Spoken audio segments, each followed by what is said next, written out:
let me thank all of you for joining us. Before we begin, let me introduce my colleagues in government and those and advocates who are with me. City Councilperson Bill de Blasio, City Councilperson David Yaski, City Councilperson David Webber, Margarita Lopez Feliz of the Daycare Council of New York, and Katie Susan Stadler, United Neighborhood Houses, who lives with us also. I'm not sure if Katie Tian is of the Day Child Care Incorporated. Okay, he's with us also.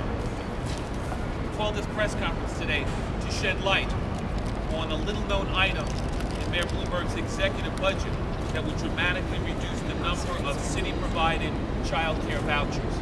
As some of you may know, these vouchers are provided by the Administration for Children's Services, and they allow low-income parents to obtain child care.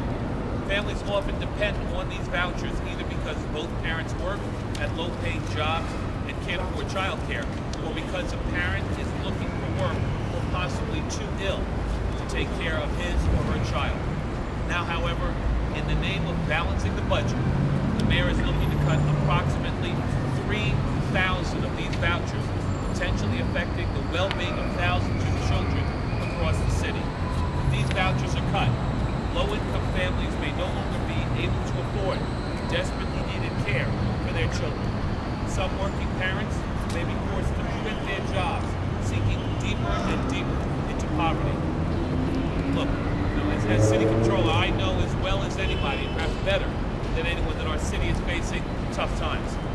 I've just released a very sobering report on the city's finances on our economy, but once again, the mayor is proposing to balance the budget on the backs of the most vulnerable New Yorkers. This time, it's children. Before that, it was charging rent to homeless families. Before that, it was eliminating programs for people living with HIV/AIDS. And let's not forget the mayor's attempt to close or consolidate 30% of our city's senior centers, and his decision to cut 1,100 daycare slots for children whose parents are sick or out of work. He just doesn't seem to understand how important these services are to the people in our city struggling to make ends meet. In the end, the mayor's decision to eliminate these vouchers truly defies logic. This voucher program is designed to help those most in need. Families take part in this program because they want to know their children are being cared for when they go out to look for work or to earn a living. And now, during the worst economic recession since the Second World War, the mayor wants to eliminate them. The question is, when is this going to stop? When is the mayor going to realize that we simply can't solve our budget problems by eliminating services to the people in our city who need help the most? On the contrary, the people who need our help the most should be getting the most help. The people who don't need the most help, well, they're the ones who should be asked to pitch in a little bit more during these tough times. I sent a letter to the mayor today, copies of which are available, asking him to rethink this ill-advised plan. And I look forward to hopefully his prompt and positive response. Let me now ask Councilperson Bill de Blasio to say a few words. Thank you.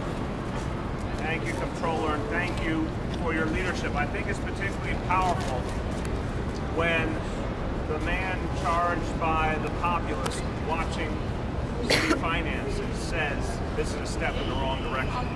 And I echo Comptroller's point. No one is saying these are easy choices. But when you have to make choices, you still have a moral obligation to the people to make the right choices and to be sensitive to those in greater need. So when the money guy says balanced budget is a priority, but this is the wrong choice, I hope people hear that loud and clear. I hope the mayor hears that loud and clear. Look, in the last months, we have seen for the first time a serious retreat from our commitment to child care. I'm saying that as chairman of the General Welfare Committee. For 8 years, I've had oversight over child care issues. And I actually gave this administration a lot of credit in the first few years for focusing on child care and actually doing more to support it. But the last year or two, we have seen a number of changes in policies and in budgets that have undermined child care centers, that have caused the closure of some centers and the potential closure of others, that have made it much more difficult for families to access access to child care they need. Now this is the next straw, and I think this is the straw that breaks the camel's back, because now we are eliminating an entire area of child care for the first time. We're saying that for priorities 7, 8, and 9, those child care vouchers will no longer exist. That's 3,000 children, 3,000 families that no longer have the option. Well, if it's today, priorities 7, 8, and 9, you don't need a rocket scientist to say tomorrow it may be priority 6 or priority 5. And soon we're going to have to ask the question, what are we doing to support child care in this city?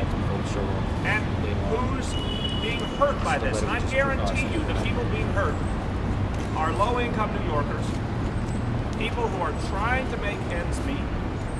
And what we're doing now, in the middle of recession, is taking away one of the most basic building blocks of families being able to keep their finances together. If they cannot depend on affordable, safe child care, they cannot pursue the economic options they need to. So we're really undermining a lot of the possibilities for these families, exclusively poorer New Yorkers, and it has to stop now. One last point.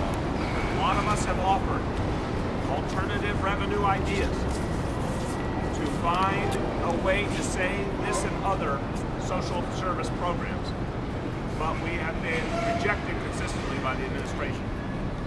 And I think this is unacceptable, and we still have a few days now to fix this problem, and we need to. Thank you. Thank you, Comptroller.